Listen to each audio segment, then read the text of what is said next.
To a chemist, however, the definition that you heard in those earlier science classes of that homogeneous mixtures were the same throughout is not specific enough. To a chemist, the only same throughout mixture, the only truly same throughout mixture is a solution.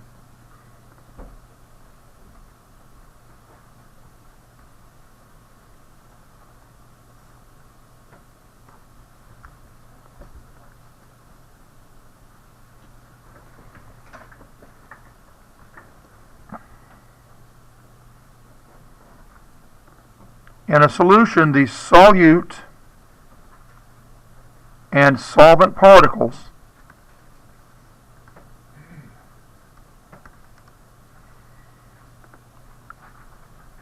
are less than 1 nanometer diameter. Okay? Less than 1 nanometer diameter.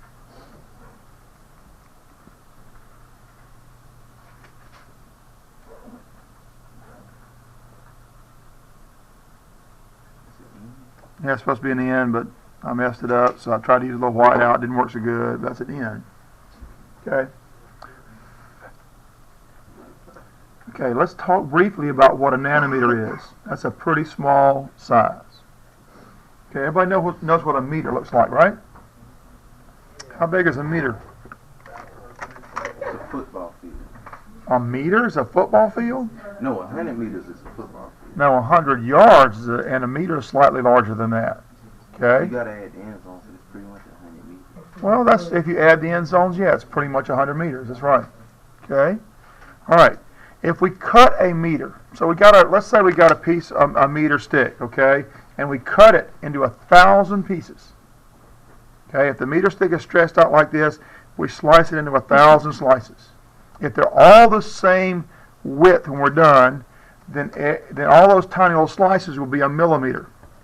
And so each of these tiny little markings on this ruler is a millimeter. Okay? So if we sliced a meter stick into 1,000 pieces, we get these milliliters. Okay? All right, this is going to require a little imagination. Imagine we take one of those tiny little slices right here and slice it into 1,000 pieces. It'd be so small you probably couldn't see it anymore, right? Okay? Then take one of those tiny, tiny, tiny little slices. Slice that into 1,000 pieces. That's how big a nanometer is. That's what we mean by a nanometer diameter. Okay? It's way, way, way too small even with the best microscope. I say with the best microscope. There's something called various kinds of electron microscopes, which aren't the optical microscopes you're used to. They actually are more like a mapping device, like radar or something.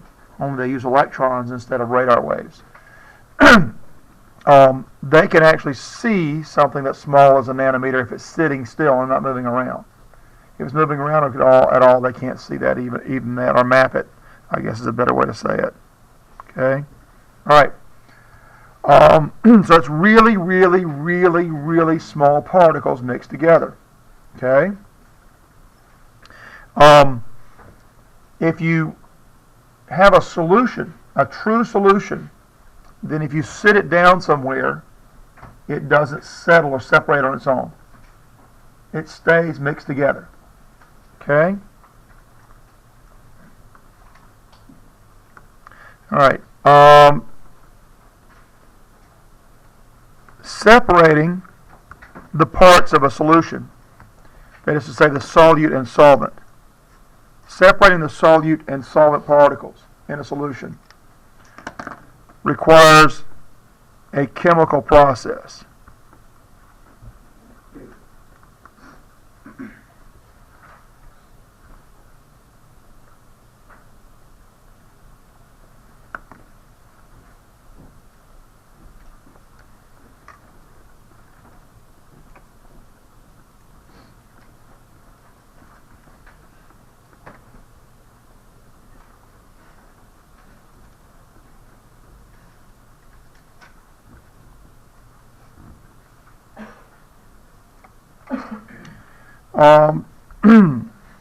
One of those chemical processes is called distillation. Distilled water, yeah.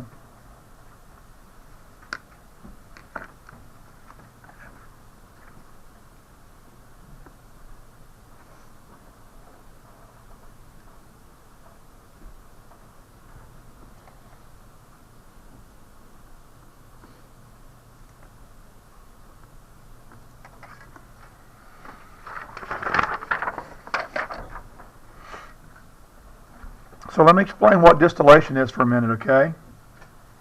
Explain what distillation is. Distillation involves boiling the solution. Distillation involves boiling the solution.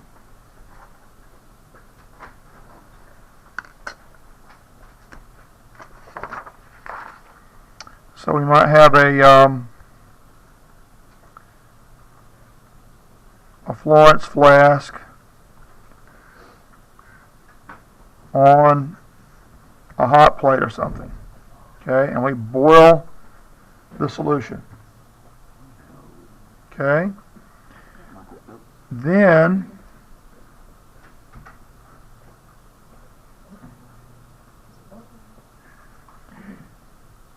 you collect the vapor and you condense it. So when you boil the solution, the vapor's all up in here. And then when it also will move down this tube, and because this is away from the hot plate, it's cooler, and it condenses back into a vapor. Then the drops are collected in some fashion over here. Okay? What? We don't have time to do that. I'd love to do that, lab, but we don't have time. What? Yeah, I put a cork in the top. Usually you have a thermometer up here just to keep up with the temperature that's inside. Okay?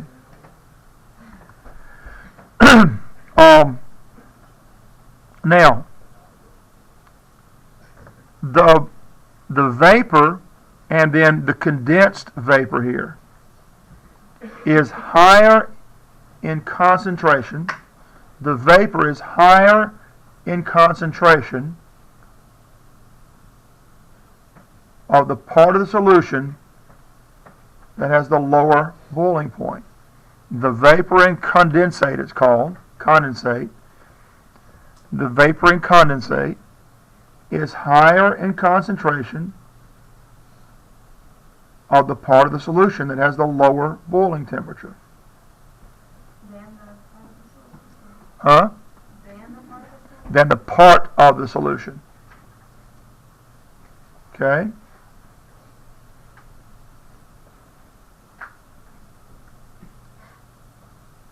So Darrell, you were talking about distilled water. With distilled water, what you're trying to do is separate solids out of here. There are dissolved solids in a liquid, in the water. Okay? Well, obviously the water will have a lower boiling temperature than the solids would, right? So then what you have up here is almost pure water vapor. It's no solids left over, hardly at all. So it's all pure water vapor, and that's collected over here, and so you get rid of all of that. So if you've got seawater, for example, which is really salty and you can't drink it or you get sick, you can distill it and drink the water that results. So like the leftover would be in there. Yeah, this is what gets then after it's evaporated or vaporized. Then what is over here is called the condensate, or it's condensed into liquid again and collected. Mm-hmm. And so if we distill like an alcohol and water, what you get over here is higher in concentration of alcohol because the alcohol has a lower boiling temperature. And the water still be bad. Well, not all of it, because you don't get, when you distill two liquids, you don't ever get a completely pure result over here. There's still some water in it. And you can tweak, this column up here can be changed a little bit to make it even better. You can fill this column with marbles, for example. It'll help purify the result. There are all kinds of special distillation columns for that purpose. And very often what we have around this is a sort of a glass jacket of sorts, where we have water going in and water going out to cool that tube down even more to make it more effective. Okay? But the basic idea is that you boil it off, collect the vapor, and the vapor in condensate has a higher concentration of the liquid or the liquid that has the lower boiling temperature. Okay? So that's distillation. Okay? Then there's something called crystallization. Crystallization. Crystallization. No, apparently not. That's why I write in pencil, but I'm having to do it in this dark pen for you guys so you can see it when I put it on the camera. You said it was condensed, right? No, it's just that when you put it on the camera, it's just harder to see. Okay, I could do it in pencil, but it's harder to see because the pencil, what we call pencil lead, which is not really lead anymore, reflects light and doesn't show up on camera very well. Mm-hmm. Okay, now what crystallization is you have to go through some chemical process that gets the some solid to crystallize out. And there's lots of ways to do that. One really simple way is to boil it and you got solids at the bottom. So you can collect all the crystals at the bottom. Okay? So if you want to collect the salt out of seawater, instead of collecting the water out of seawater, you can just boil off the water. And you got salt left, right? Well, a similar process is evaporation. Can also be used for that purpose. You can separate part of the solution from the other through evaporation. Those are all chemical processes. Yes? When you boil like seawater, for instance, is it like the salt is like in the steam, or like is it mixed in with the water once it's out? Now say that again. When you boil the seawater, what? Like the salt, like you're saying. The salt's pretty much left behind. When I have solids like salt from seawater, the solution or the vapor up here pretty much doesn't have any salt in it. Okay, there's almost no salt up there. But now if I have something like alcohol and water, which has boiling points that are really close to each other, then you can't completely separate out all the water and the vapor.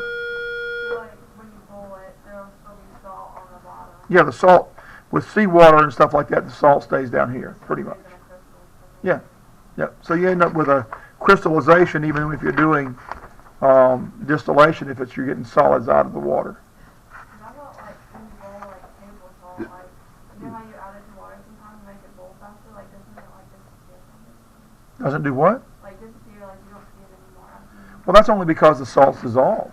It's not because you don't see it, it isn't there, it's just dissolved. It dissolves faster when you put it in hot water as opposed to cold water.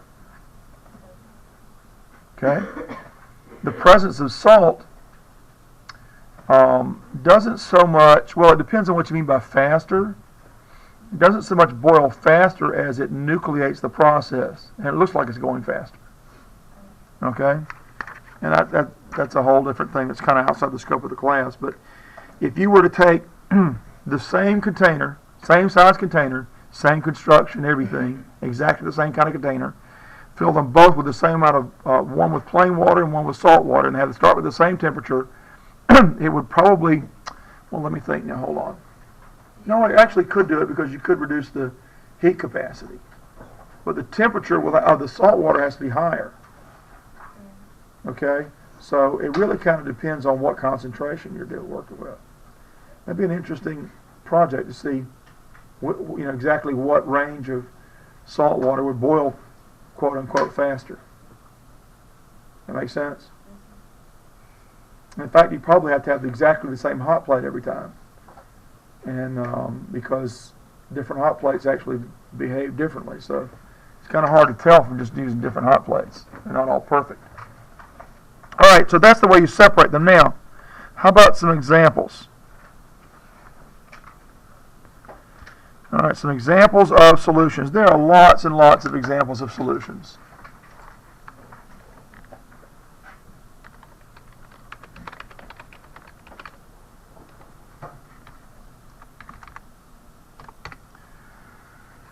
So we got solutions that are made of gases.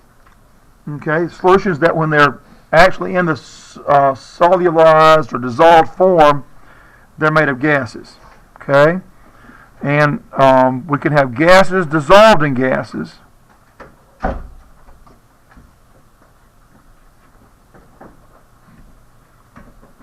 Okay, so the air you're breathing right now is mostly what gas? No, it's not. It's not hydrogen or oxygen. Carbon. Nitrogen. It's about 70% nitrogen. Okay? And that's a good thing, because if it were mostly oxygen, then things would burn way too fast. It'd be a lot more dangerous for us. Unfortunately, some astronauts were killed because of that. You took the helmets off? Huh? They took the helmets? They were sitting on the launch pad, and at the time, the Apollo capsules were filled with very enriched oxygen. The atmosphere in the Apollo capsule had a lot of oxygen in it, and a spark set it off, and it basically burned them up.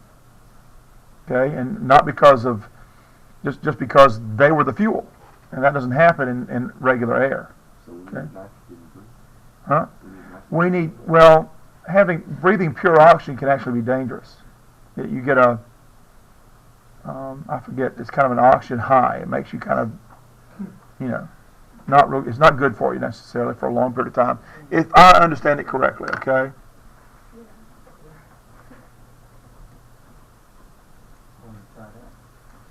I don't think so. This is your high for oxygen. Oh, yeah, I got the oxygen in the back. Need you some?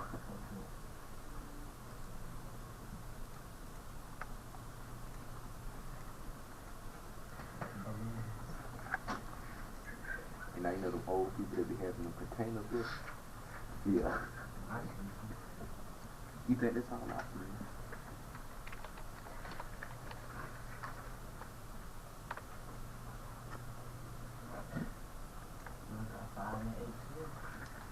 Them feel like nitrous tank stuff, right? You put in the corner like this.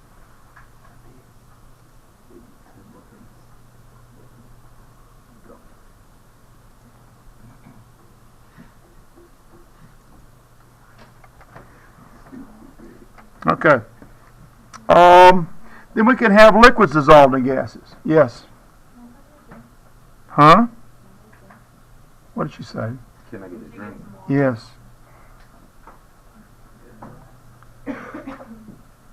Well, the water vapor in the air is an example of a liquid dissolved in gas.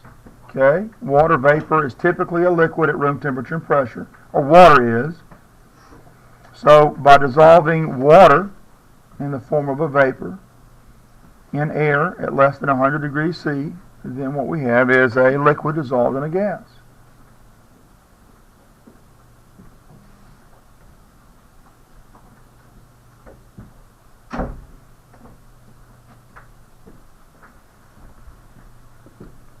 We can have solids dissolved in gases. Solids dissolved in gases.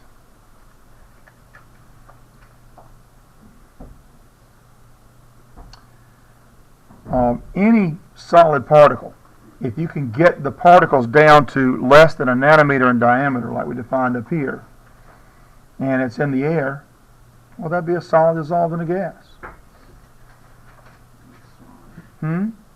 Really, really small, that's right. Okay. Let's see here. So let's go with gases dissolved in liquids.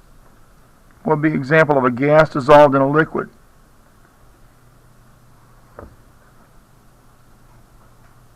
Like soda. Yeah, soda. All right. All soft drinks are fizzy because you dissolve a gas, carbon dioxide, in the water, and that makes up the soda. Okay? In fact, all the water that's in the lakes and streams, they all have oxygen dissolved in them. That's how fish are able to live. Fish breathe oxygen just like you and I do.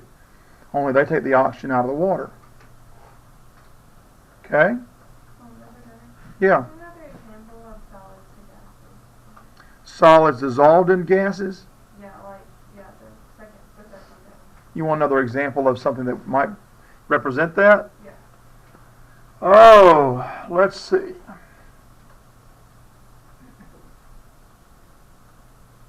Well, I mean, that is not a real common thing. Solids dissolved in a gas.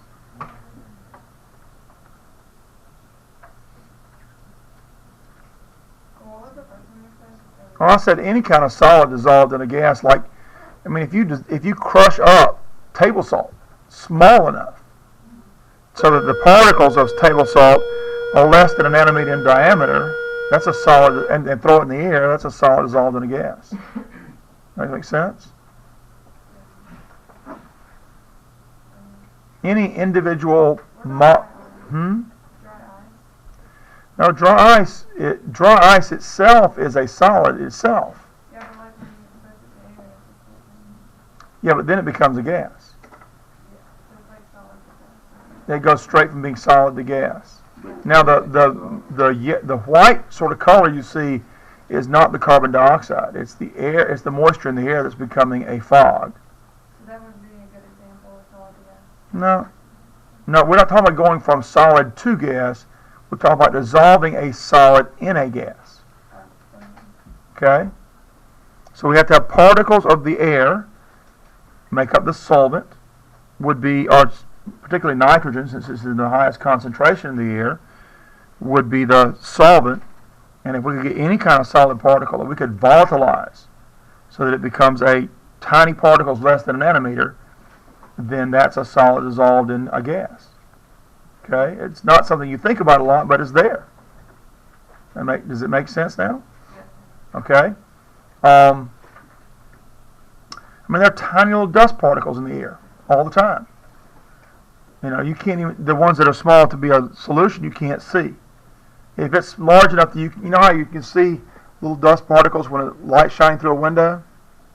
Well, that's more of a colloid than it is a solution because you can see them. Or it might be a suspension. Okay, if you're able to shut off all airflow, eventually that dust might settle to the ground. That would make it a suspension. If it stays in the air, it's a colloid. But there are some dust particles that are so small, they're solids, but they're so small, their size would be the size of a nanometer. Okay? This might sound kind of gross, but there are lots of insect parts that are that small floating around in the air. Okay? And you're breathing them right now. That's why you have mucous membranes in your nose to take that out of the air as much as your body can. I could have lived the rest of my life without knowing that. Really? Yeah, when you blow your nose, a lot of that's taken care of. That's right. All right. But when we sneeze, like what makes us sneeze? It's whatever interaction is going on inside your nose and the particles that are coming in. Or sometimes it can be vapors. Because if you breathe in a lot of like acid type smell, sometimes that'll make you sneeze, and that's a solution. Can't like bright light. I don't know about that. I hadn't heard that before. What makes somebody laugh? Like, how is it possible? I don't know. Let's don't get into that right now. Let's talk about solutions. Okay? All right. Let's see. How about liquids dissolved in liquids? Can anybody think of a liquid dissolved in a liquid?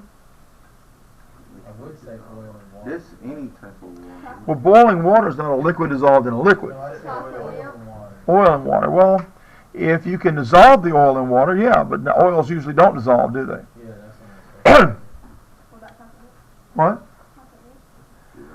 Chocolate? Liquid dissolved in a liquid. Really, chocolate milk is not a liquid dissolved in a liquid at all. Okay, it is an example of a solution, but what's dissolved in milk, you've got sugars, and you've got salts and minerals. Those are all solids dissolved in liquids. The milk fat itself isn't actually a solution at all. It's a colloid. And the chocolate part of milk the part that's the cocoa, the dark brown part, that's actually a suspension.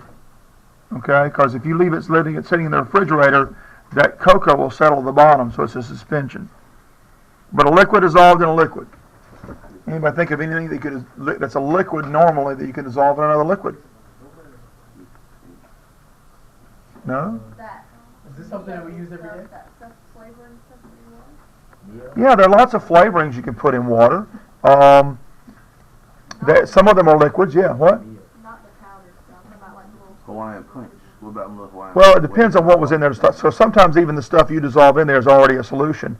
But there are lots of flavorings that are typically in liquid form that actually are flavorings. Okay, but it's not something you're really commonly familiar with. One thing that you should be very commonly familiar with is rubbing alcohol. Rubbing alcohol is water dissolved in isopropyl alcohol, and they're both liquids. Okay? In fact, all commercially available or off the shelf, over-the-counter alcohols are liquids dissolved in liquids. Okay? There are a lot of like paint thinners and things like that are liquids dissolved in liquids. All right. I'm trying to think what it's called. I just can't think of what they're called. But a lot of industrial solvents that are liquids dissolved in liquids. Okay. Huh? What do you say? Well, some things that are used as paint thinner sometimes. I don't know if paint thinner itself. It depends. Some paint thinners have liquids dissolved in liquids. Yes. And I think of it. I'm thinking of paint in terms of more of an industrial type of thing. The kind buy on the shelf, I'm not sure if it's a liquid dissolved in liquid or not. I think paint thinner. I'm not exactly sure what makes a paint thinner. Huh? What? It might be more than one organic solvent. One mixed in another. Okay. All right. How about, let's see. We got gases and liquids, liquids and liquids. How about solids and liquids? Anybody think of any solids you can dissolve in a liquid? Like chocolate. You can do chocolate because chocolate will melt in a transparent liquid. Yeah, but we're not talking about turning something from solid to liquid. We're talking about dissolving a solid in a liquid. Sugar, Soap. like in tea. Soap. Soap actually forms a colloid. So that's a different thing. Yeah, it's kind of strange. Get solution since it'll. Huh? No, because the particles are large. Well, actually, maybe not. I'm sure there are soap. Soap is a surfactant, and there are lots of surfactants that will dissolve in water. Okay. What? Yes, Alka-Seltzer is a solid. Actually, what happens with Alka-Seltzer is you make both a solid and a gas and dissolve it in water. Okay, but you do have solids in Alka-Seltzer that dissolve in water. That's true. Kool-Aid. Yeah. Okay. That's a flavoring with the sugar dissolved in water. Okay. How about salt in water? Okay. Those are solutions of solids dissolved in solids. Okay. Then let's look at solids dissolved in liquids. Look at solids dissolved, or how about, let's say, gases dissolved in solids. Gases dissolved in solids. Anybody think of any gases that can be dissolved in solids? Dry. Well, dry ice is a solid that changes from solid to gas without going through the liquid state. It's not really a solid gas dissolved in a solid so much. Yeah, it's just that we just take a gas, CO2, that's normally a gas, and made it a solid. Okay? That's kind of rare. A gas dissolved in a solid. That's pretty rare. But the lights we have on in the room right here, and this computer that's operating and all that kind of stuff, that's operated off electricity. And electricity in this country, at least in the United States, is mostly produced from coal.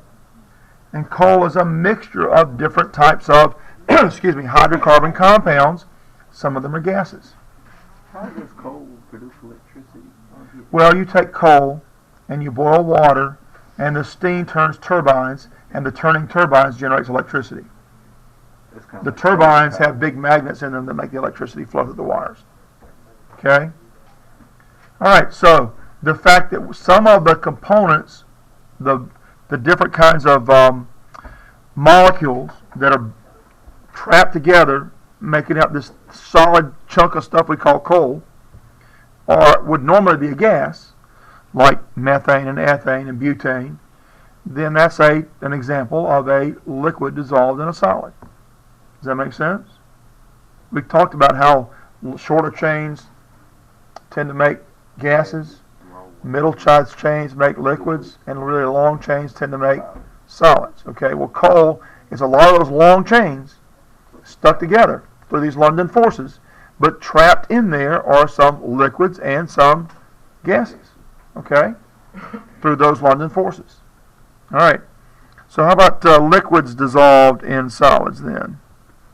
Well, that coal is another example of that, isn't it? I just explained how that could happen. Okay, liquids dissolved in solids.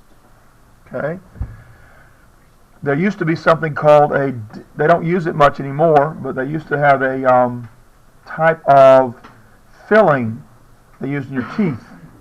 It's called an amalgam, in which mercury, which is a liquid, was dissolved into other metals and put in your teeth.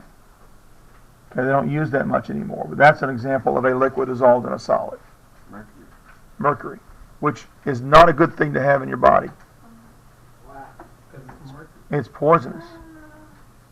I've heard of that. Causes long-term damage to your brain and liver and things like that. Yep. They used to put mercury in like the red stuff that you put in a thermometer and then like Yes. Still is, isn't And it's still, I couldn't hear you. When about halfway through that sentence, people started talking over you. like and that it would bust and so then people would get sick by being exposed to mercury. Any exposure to mercury is probably not a real good thing. But I suspect there wasn't a whole lot of that. Now, if you, on the other hand, when that thermometer broke, you got it stuck in your hand, yeah, that could be problematic. Okay. Usually, mercury poisoning occurs from chemical reactions with the mercury, not pure mercury. Okay, but the real danger of mercury is volatilized mercury. That is when it becomes a gas, and you get that, and that's real dangerous. Okay. All right. So that's liquids dissolved in solids. How about solids dissolved in solids? Anybody know of a solid dissolved in a solid?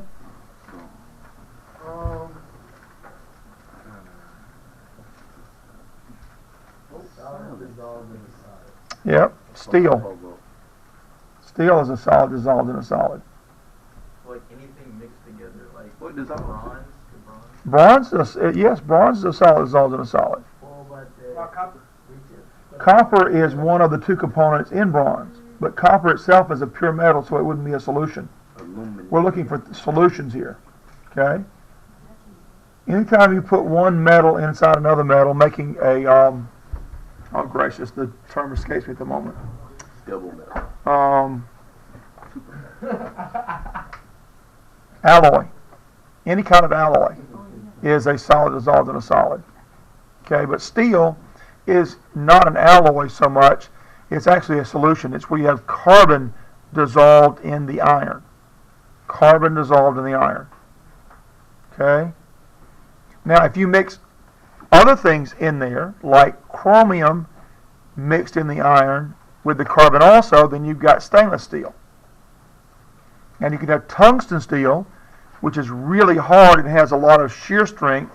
So you'd make something like, I don't know, the drive shaft in an engine out of tungsten steel. So different properties create different types of steel. Okay? All right, so you can see you've got any kind of state of matter you can think of, other than maybe plasma. You can have a solution. Okay? Mix any of them together. If you have the right size particles mixed down to that nanometer level or smaller, you can have a solution. Does that make sense to everybody? Everybody ready to take a quiz? No. Zach? Zach? Chelsea? Chelsea! Wake up. Sit up. Okay? All right. Now, an awful lot, if not most of the things we work with in chemistry have solutions involved somewhere. Okay? in the process. All right? We spend a lot of time understanding about solutions. Well, let's talk about these heterogeneous mixtures, mixtures that are not solutions. Okay? So let's start out with something where the particles are larger than a nanometer. So if I have a particle that is between 1 nanometer in diameter and 1,000 nanometers in diameter, okay, between 1 nanometer and 1,000 nanometers, that's something we call a colloid.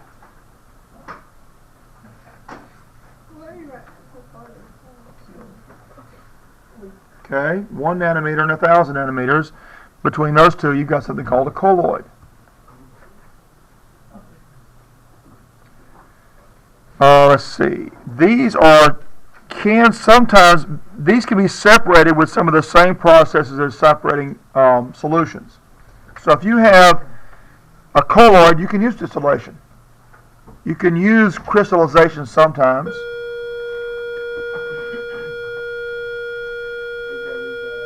You can absolutely use evaporation. So you can use all these chemical separation processes for separating a colloid. But in addition, you can also use some physical processes. Okay? There are some physical processes you can use for separating colloids. Okay? Some of those physical processes include using, let's see, what are they called?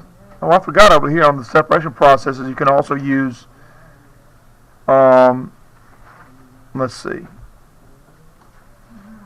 osmosis. Okay? All these can be used. Osmosis is also something you use for separating chemicals sometimes. Your body uses osmosis a lot. Okay? In addition to all these chemical separation techniques, colloids can sometimes be separated using centrifugation.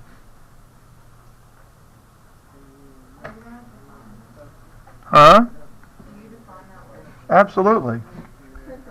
Centrifugation, like a centrifuge. Yes, a thing that spins. This is a handout. So a centrifugation just means you spin it at a really high rate of speed. So a colloid doesn't naturally separate on its own. A colloid does not naturally separate on its own. But sometimes by spinning it, you can increase the amount of acceleration on it. Now let me back up and say this. We often think about gravity as being a force. Is that how you make the uranium-238? Yeah. Yeah, but that's actually more, believe it or not, that's actually more of almost a chemical process when you're doing that. That's a special kind of centrifuge, gas centrifuge. But it is separating it by this increasing the gravity. All right, gravity is actually an acceleration. We often talk about the force of gravity, but gravity is only a force when it's acting on something that is made of matter. So it becomes a force when it acts on you. But gravity itself is an acceleration. When you spin something, you increase the acceleration. When that acceleration acts on something that's matter, it increases. It's the same force involved as gravity. And that's what Einstein described as the theory of relativity. Okay? Or relativity. It's one of the things he called was relativity. The one we often think about is how energy and mass is relative. Well, it turns out that gravity and acceleration is relative. Okay?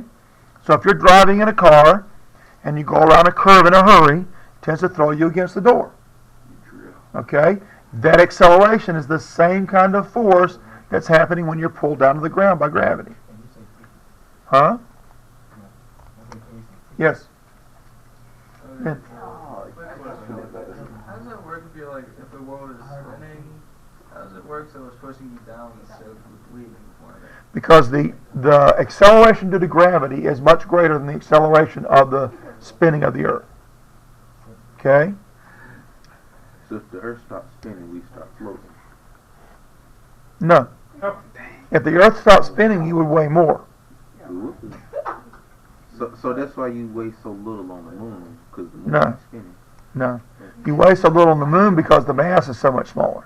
Oh. Because the acceleration due to gravity on the Earth is much greater than the acceleration that's due to the spinning, the centrifugal force. Okay? That would be correct. All right. I don't know how much the difference is, but anyway, that's another story for another time. Okay. So centrifugation can also be used then for separating out colloids. All right. Now you can test for colloids sometimes. If you have a colloid that appears transparent, if you have a colloid that appears transparent,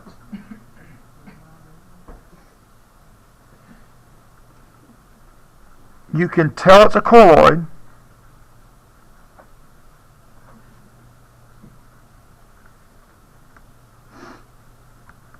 via the Tyndall Effect.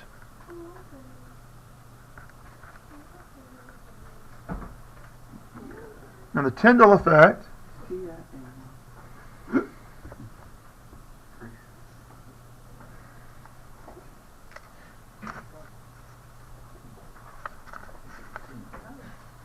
This is going to be on the final exam.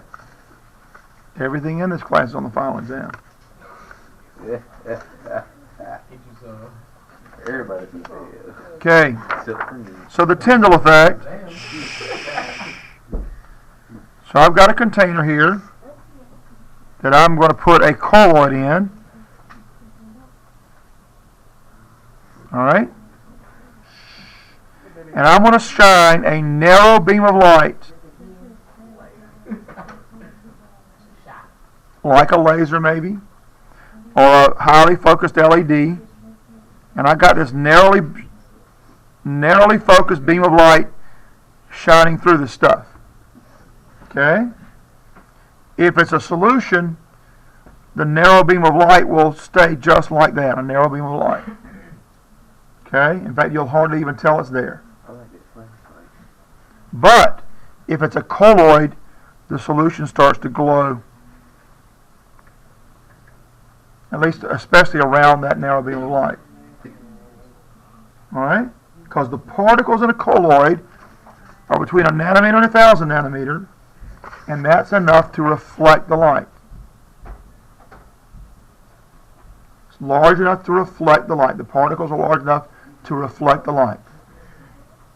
Okay? Huh? Like, how do scientists figure stuff like this out? Well, scientists first noticed the effect and then tried to figure out what it was. I mean, like, what made them do this? Like, what triggers them to do stuff like this? Curiosity.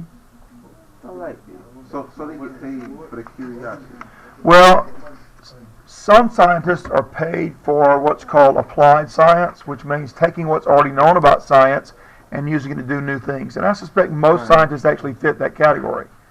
There are a much smaller category of scientists called pure scientists. And I think all scientists are a little bit of both. What's a pure scientist? Their main goal is to find out new things like, oh, this happens, now what causes it? So the stuff I teach you about modeling and that sort of thing, that's mostly aimed at pure science. Okay? And then we're supposed to take it and make it the other side. Yeah, like for instance, the highest paying job coming out of college. The highest paying job Stupid. coming out of college is a chemical engineer. And that's applied science. Okay? Hey, Mr. Taylor, Yes. how was this going to help with some light? This right here. From the time you get up in the morning and brush your teeth, But we don't need to know all this. Yeah, I do. You really do. Move on to the next group. I'm listening. through every meal you eat and every breath you take, Yes, you finna get every right. action you take, everything you do, it's all chemistry. And when you understand that it's all chemistry and understand some basics of chemistry, you can negotiate this highly complex and technical world much more effectively. In fact, until you actually need it, you won't know how you're going to use it. When we go actually need it? I just got through saying, until you actually need it, you won't know how you'll use it. I use chemistry as something as simple as getting stains out of clothes. I did a project on it one time, and I got first place. I got first place in it. Because shout, bleach.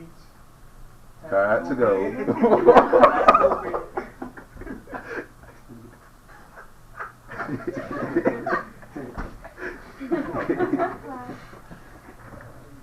So you could, like what everybody else do, you can make something else of it. Well, it depends. I mean, once you understand about chemistry, you know, it might be your life or death. It can be a life or death situation because you understand about chemistry. I see where you coming from. Okay? What are you going to do if you ever smell almonds and there's no almonds around? See? But you can figure that out since you're a scientist. And you would die. You could test and apply Yes. it. You can apply your basic knowledge of chemistry to figure out what that smell is. Oh well, that's how God is it. We know where to go. Quiet, please. All right. Just based on the reaction, I'm wasting my time trying to answer the question. And I'm not going to waste my time. You know, Okay. sometimes- The smell of almonds is the smell of cyanide. And you your could die. while your nose can detect very, very small amounts of cyanide and it not be poisonous, your nose cannot tell the difference between a lot of cyanide and a little bit. So if there's no almonds around and you smell almonds, you don't go try to find it. And if Yes. you did, you died. Like cyanide and apple seeds. Oh, Yes. So you said almonds are hey, poisonous? I be eating Hershey with them. I don't know about that, man. No, I'm not. So what's... I'm saying that water's poison if you drink too much of it. If you see a stream, how you know if the water's good? You gotta use. Pure water is poisonous if you drink too much of it. In fact, there's some very, very, very pure water they make for industrial processes, Morgan, which are dangerous for you to drink, Morgan. Yeah, I know you're talking about something else. I'm trying to get your attention. What are you talking about? Hey, give us some points. Give us some points. All right. Give us some points. In other words, Morgan, stop talking about something else and pay attention. Hey, that's a triple double. That's a triple double.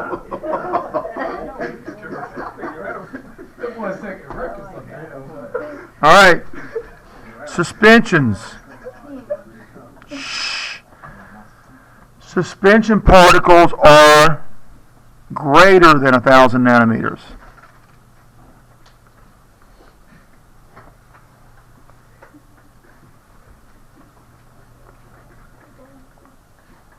Now, suspensions can be separated using all these other processes. So I can use distillation, crystallization, evaporation, osmosis, and centrifugation for separating suspensions.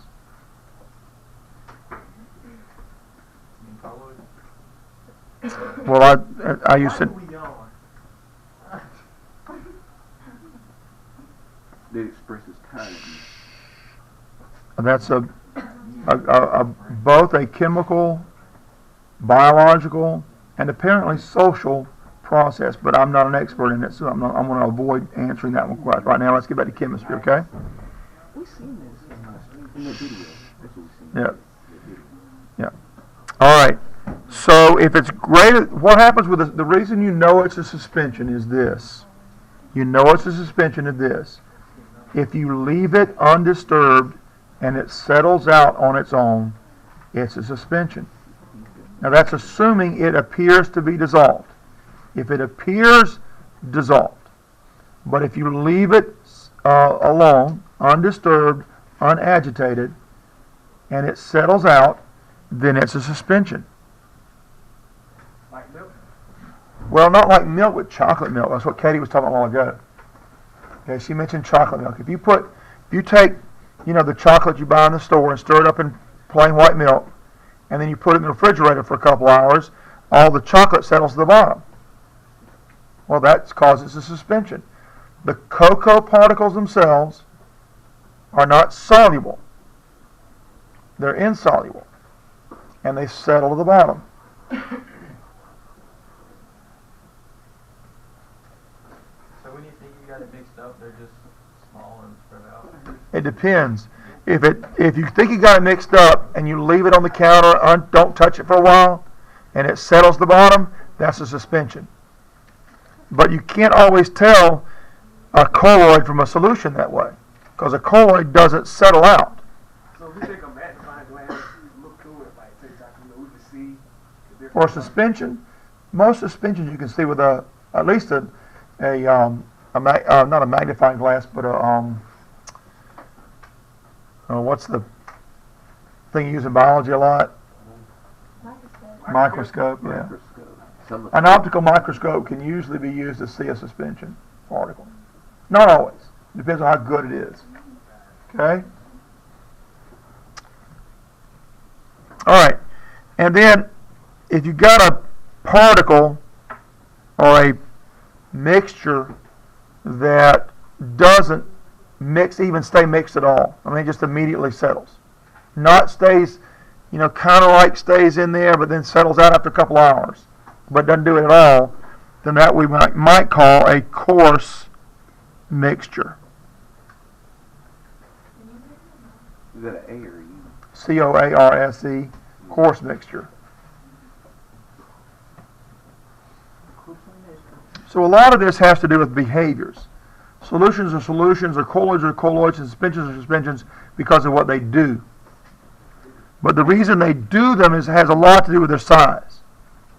But it also has something to do with their particle interactions too.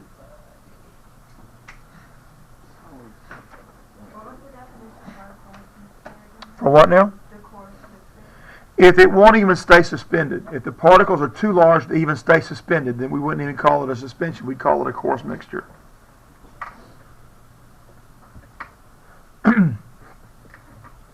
So if you take pepper and salt and mix them all together, that's a coarse mixture. Particularly if it's big enough that you could actually take a pair of tweezers or something and separate them manually, that's a coarse mixture. Okay? One example that's often used, I think, for the lower grades about what a heterogeneous mixture is, homogeneous mixture is the same throughout. And so the students will ask their teacher, who may not know quite as much about this sort of thing as a chemistry teacher might, would ask, okay, if you had put salt and sugar together, is that homogeneous? Well, an elementary school teacher might say yes, because to the students, it looks like what? Salt and sugar looks the same, doesn't it? But to a chemist, that's not homogeneous, it's heterogeneous, because they're two different types of particles, and it's coarse enough that you can actually separate them physically. Like trail mix or a salad. What now? Like trail mix or a salad or something like that. Sure. Yeah. Okay. Now, we didn't talk about examples of a colloid. Let's do that for a minute. Examples of a colloid.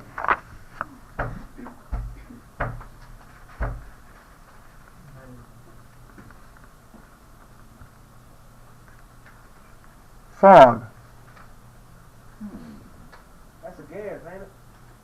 What about dew? Well, dew is after the fog has settled onto the grass. So it becomes a dew after the water droplets become big enough to be suspensions, and then they'll settle onto the grass.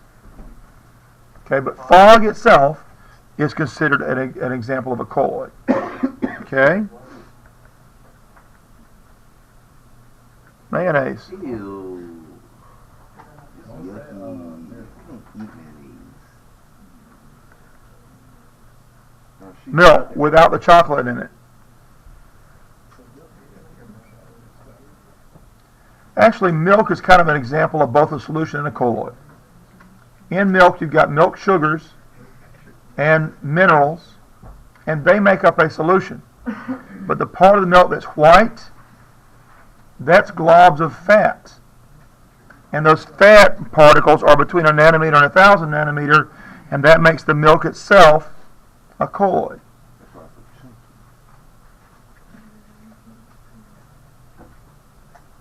chunky. Okay. Suspensions. I like Katie's example of the cocoa and chocolate milk.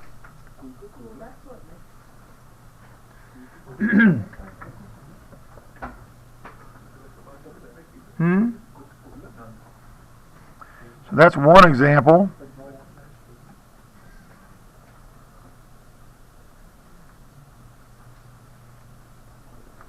Muddy water, pond water. Yeah, some like water, sure. I mean, if you look in the water, you can see little things that are kind of stirred up in there all the time, right? Huh? Yeah. I've never seen a fish pee before. I wonder how that look. Cool, bro. I bet it look cool. Hell, what is this? For real?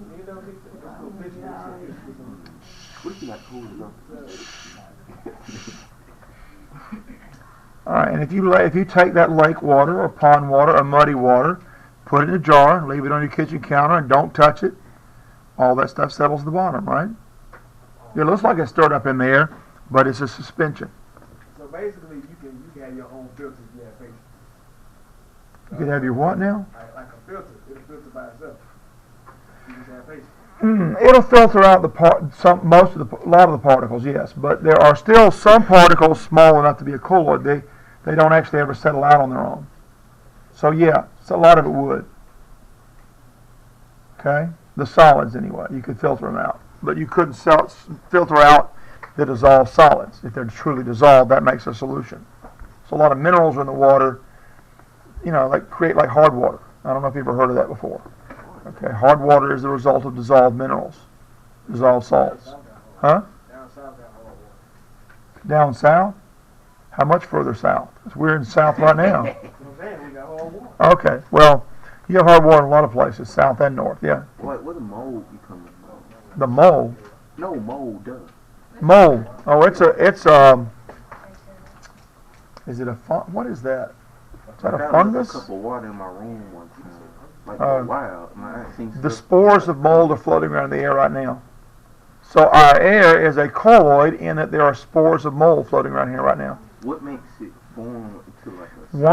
Once it comes down onto a surface that provides it with the nutrients it needs to grow like water, and the conditions to grow, soil, whatever it needs, then it will grow. so different mold. It's kind of like, it's sort of like a seed, but it's not really a seed. Seed is a specific thing. What now? Water being bread, dude. Water. No, I'm talking about mold. There's mold in the air. I'm talking about bread, though. I know, but mold in the air comes in contact with the bread, then grows. So it just needs yeast or so. It needs the sugar in the bread mostly, yeah. Oh. What is what you and CJ were talking about? What now? What you and CJ were talking about, what is that? Wait a minute, I can't quite hear you because Morgan apparently doesn't know to be quiet. Oh my gosh. It's like striking. Yeah, I called you out by name. That's right. You need to be quiet. You need to whisper, okay? All right. What was what you and CJ were talking about? Hard water or whatever? Hard water is dissolved solids, minerals. It's just like calcium carbonate is dissolved in water. It's like limestone dissolved in water. There's iron ions dissolved in water. They make up what's called hard water. It makes it harder for your detergent to do its job. Okay? It's not bad for you. Doesn't hurt you physically. In fact, in some cases, I guess it's good for you. Everybody needs iron, But it just makes it harder for your detergent to clean your clothes. And those iron ions, if you get enough of them, they actually can stain your clothes. So, anyway, all right. Any questions about these types of mixtures? So we spent most of this unit talking about solutions. I want to put them in context with these other mixtures now. Yes? Can you give us an example of a coarse? I did. I said salt and sugar. I used salt and pepper. Salt and Hey, Miss Taylor, Yeah. what kind of mixture is deodorant? I'm not exactly sure. I'm assuming it's a colloid, but I don't know that. It could be a gas, too. You smell it. Well, that's because there are volatile components, and the volatile components is what you smell. Now, volatile just means something that easily goes into a gas solution, so your nose can then recognize that.